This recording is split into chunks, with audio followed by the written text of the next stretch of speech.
Bonjour Jonas. Vous êtes là en chair et en os, de quoi vous nous parlez? Ikea. Ah. Je vais vous partager mon expérience Ikea. Il faut que je ventile un peu. Voilà. Je suis fasciné par Ikea. Je suis allé le premier jour des vacances scolaires. Je me disais où est-ce que je pourrais attraper le Covid. Voilà. Chez Ikea, sur les bornes où on peut appuyer sur un bouton pour dire si on est satisfait du service. Voilà. Vous êtes moyennement satisfait du service? Non, je cherchais le bouton où je présume que le moins de gens ont touché. Quoi. Depuis des années, je suis fasciné par le génie marketing de Ikea. C'est pas cher, sans blague. Tu dois fabriquer toi-même. Il manquerait plus que ce soit cher. Puis après, ça se casse et on se dit ouais, mais c'est moi, j'ai dû faire quelque chose de faux au montage. C'est du génie. On doit fabriquer nous-mêmes. On vend des tables. Non, vous vendez des pièces détachées qui devraient me permettre de faire une table si tout se passe comme prévu.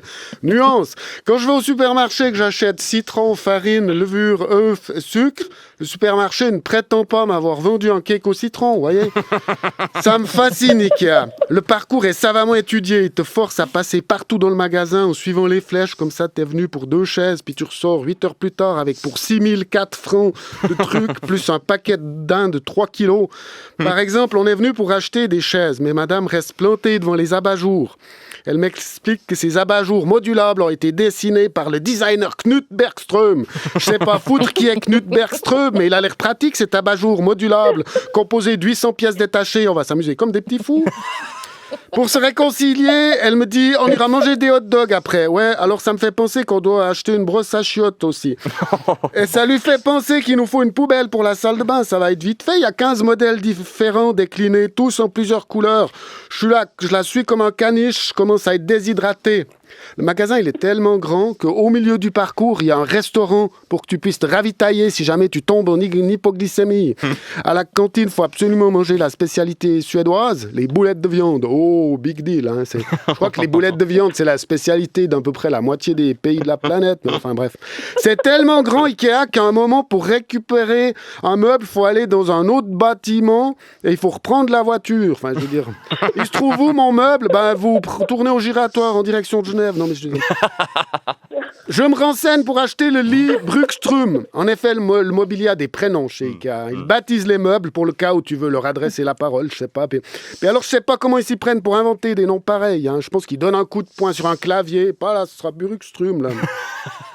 Donc, je disais, je vais pour acheter le lit Trucmuche. Il est pas cher, 32 francs pour un lit. Puis là, ma compagne, il m'explique, mais non, t'as pas regardé la bonne étiquette. Là, c'est le prix des pieds du lit.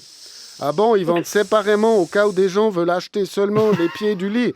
Je me retrouve à chercher dans ma tête un cas de figure où quelqu'un voudrait seulement les pieds du lit. Et on m'informe que je dois aussi acheter les lattes du sommier. C'est des achats intégrés en fait, c'est Candy Crush ce truc. Heureusement qu'on m'a dit, sinon je serais arrivé chez moi, j'aurais constaté qu'à la place d'un lit, j'avais acheté un cadre en bois avec un trou au milieu. Mais t'as l'indication de la provenance du bois, c'est important ça, la traçabilité. Bah oui. Provenance du bois, c'est marqué Amérique, Océanie, Asie du Sud-Est ou Europe. C'est assez vague. Ils devraient mettre provenance du bois, système solaire, ça irait plus vite quoi. Après, je me fais engueuler parce que j'ai oublié le papier. On avait noté les dimensions de la chambre. Je dis, mais c'est bon, j'ai un compas dans l'œil. C'est bon, c'est bon. Faut encore essayer le matelas. On prend le rigide, l'intermédiaire, le semi-rigide ou le matelas avec mémoire de forme. J'hésite entre intermédiaire et semi-rigide. Matelas avec mémoire de forme. Mais oui, mais bien sûr, mais oui. C'est puis là, le Bluetooth aussi. Là. Mais bien sûr, mais moi, j'ai envie d'un matelas qui se rappelle que j'ai un gros bide, quoi. J'aime bien, j'ai envie, chaque fois que je vais me coucher, de voir la forme de mon postérieur moulée dans le truc. Non, mais... Heureusement, le magasin est ouvert jusqu'à 21h. Quoi? C'est pratique jusqu'à 21h, au cas où, tout d'un coup, un jeudi à 20h30, t'as un urgent besoin d'une cuisine équipée. L'argument de fermer à 21h, c'est pour permettre de faire les courses aux gens qui finissent tard le travail. Par exemple, les employés d'Ikea qui finissent à 21h. Ah non, ils peuvent pas. Chouchou, le canapé. Tu le préfères en bleu ou en turquoise? Je sais pas, c'est quelle couleur qui est la moins lourde à transporter? Non, mais on prend le bleu ou le turquoise? Le bleu. Non mais le turquoise, il est mieux quand même. Alors pourquoi tu me demandes? Pourquoi tu fais ça? Si j'avais dit que mon choix se portait plutôt sur le turquoise, t'aurais dit le bleu. Ouais mais bleu, t'as pas peur de te lasser? J'ai pas d'avis, c'est un siège, je vais m'asseoir dessus et la dernière fois que j'ai vérifié, il a pas d'yeux mon postérieur. Parce que ce que je pensais faire, c'était acquérir un deuxième canapé pour me vautrer dessus et passer de longues heures à contempler le canapé bleu jusqu'à ce que je me lasse de cette couleur.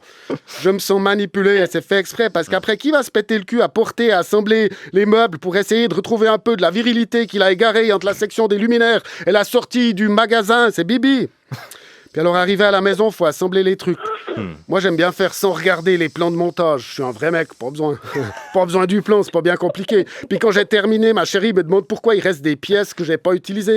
J'essaie de m'en tirer en disant qu'ils se mettent des pièces en rab au cas où, quoi. Enfin, je trouve qu'IKEA, c'est des génies. Ils se frottent les mains parce qu'ils savent qu'après, les ménages vont se séparer et qu'il faudra retourner acheter des meubles. Merci Nathanaël Rochard.